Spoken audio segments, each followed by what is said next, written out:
What's good, YouTube? Carfight King here, Aqua Life Baby. You already know how it is. So today I want to bring you guys my green Ceresmon control deck profile, updated for the 1.5 restriction list. Honestly, so the cards that we lost through the restriction list was the Hidden Potential Discovered option card and 3 copies of Argomon, level 5 in our deck. I'd be fine if Hidden Potential Discovered got like outright banned, but they kept in Argomon. Losing the Digisorption or download targets really hurt. And you can definitely feel its impact throughout certain games that you're playing, but the deck is still very solid. You've had to we had to make a few adjustments here and there with it, but the deck is still a very solid deck. It just you really have to practice with to get your build right, and the build is flexible for like how you want to play and what you want to see as well still. But there you can definitely feel the change from having the Argomon come out, because Ceresmon is technically a flower cannon, as long as you have Digisorption target, so it does kind of hurt our top end a little bit, but we work around it. So here is my list. Starting off with the eggs, I got 1 Argomon and 4 Minomon. I believe it's the same egg lineup as last time. Argomon's decent for the memory. I was playing Tanamon, but then I was like, having this, strategizing around this to get that little extra memory can help, especially now that we don't have 4 copies of hidden, up to 4 copies of Hidden Potential Discovered. And then the Minomon is the main egg because we want to be able to establish that board control and hit over things. For the rookies, right? I'm still playing the 4 copies of Terriermon, 4 copies of the Agumon, and then the 8 2-drop vanilla cards, the Goblimons, and them. So the reason why I still have the 4 Terriermons, and you can cut them out if you can definitely cut. I think the most you can cut out really is 2, because in my meta there's a lot there's a ton of blue in my meta.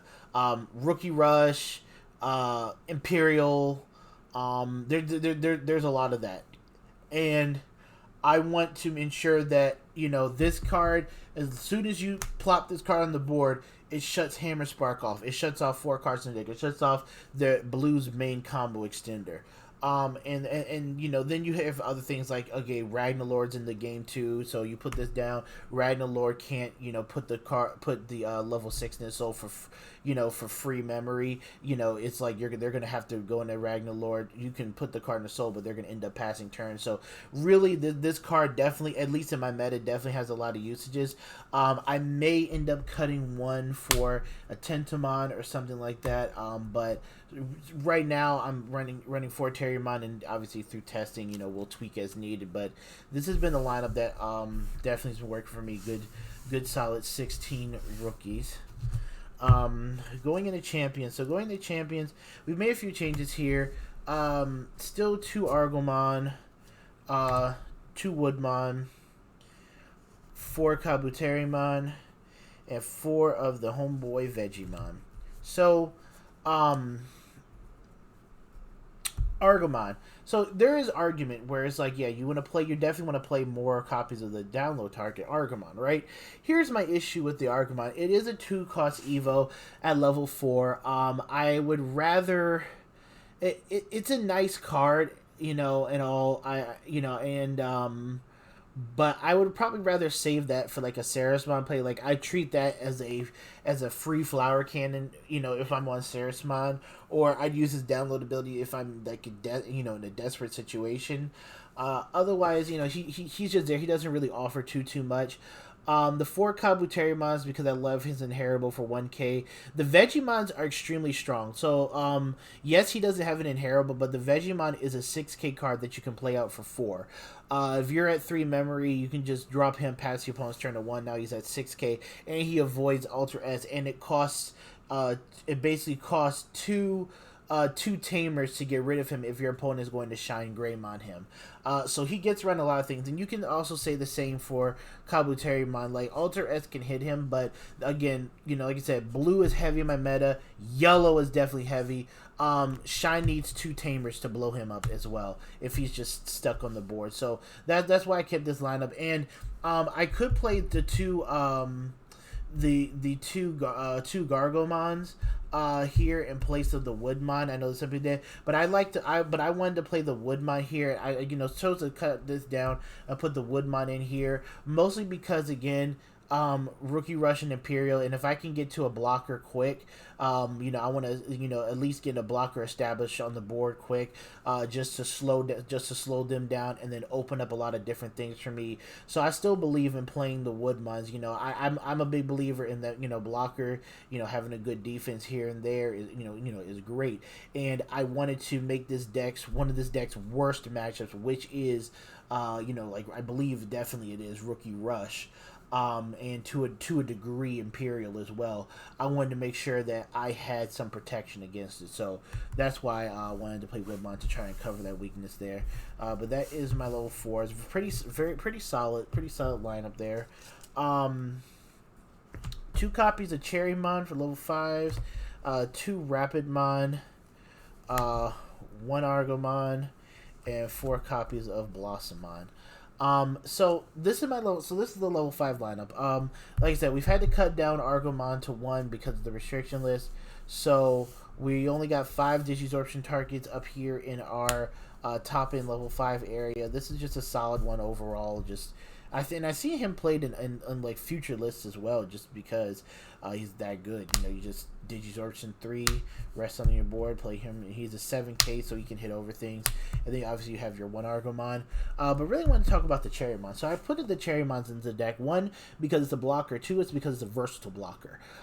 It's a nice 7K blocker, so it can swing over other blockers, and you can't crash into it with like a Teruimon or like a Teruimon type of clone, Gorillamon type of clone there. Also against Dino Beamon in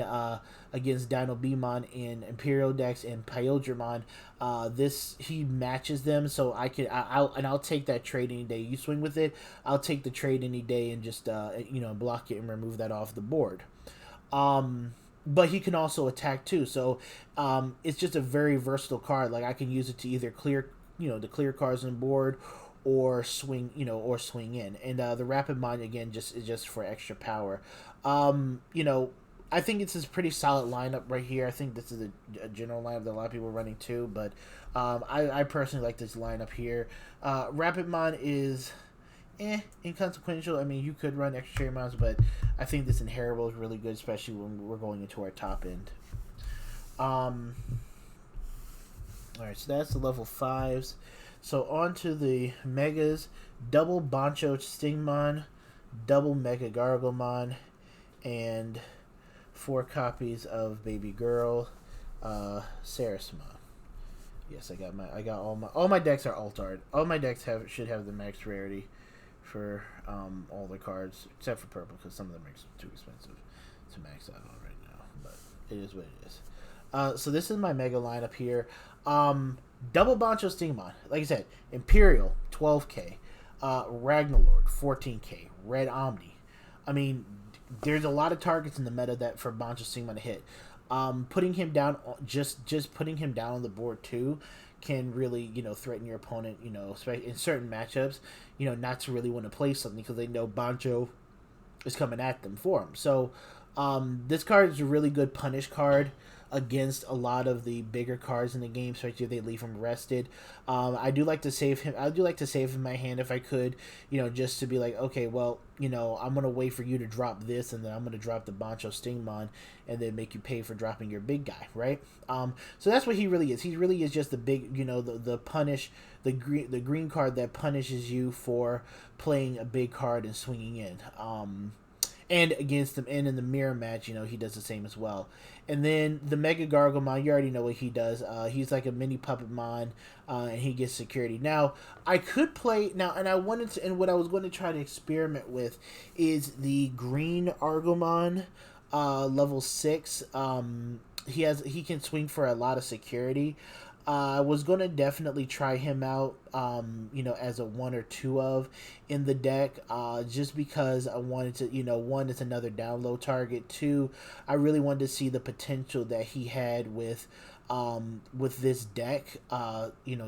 Taking, probably cutting out a Bancho and a Mega Gargomon, putting them to one each, maybe putting in 2 copies of Argomon to see it, just to add some variety to that lineup. So that's something that I am going to be testing out, but this is like really the lineup that I feel pretty comfortable with so far. I love Ceresmon. She's such a good card. Again, innate Flower Cannon, easy Evo. And then last but not least, for the tamers and options, obviously we're playing 1 copy of Hidden Potential Discovered, 2 copies of Mimi Tachikawa, and then 2 copies of Flower Cannon.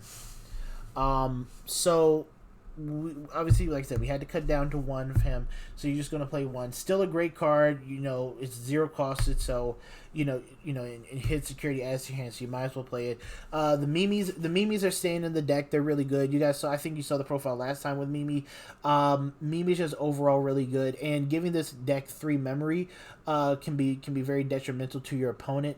We have a lot, green's really good memory efficient, and so we have a lot of room to work with that. And then like the double flower cannon, I added in the double flower cannon because,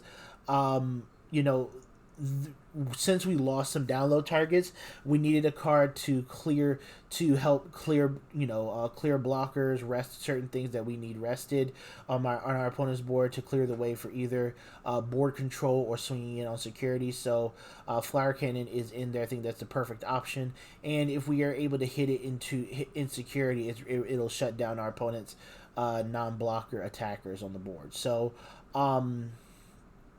yeah, so that is the build, guys. I hope you enjoyed the deck profile. I'm gonna be recording I'm gonna be having some matches recorded and uploaded fairly shortly. Hopefully, probably tonight or sometime this week, we will get a match uploaded for you guys, so you can kind of see how I play with certain decks and whatnot. And I also got an update to my purple deck that I wanted to give you guys as well. And been working on a new Imperial Digimon Blue build.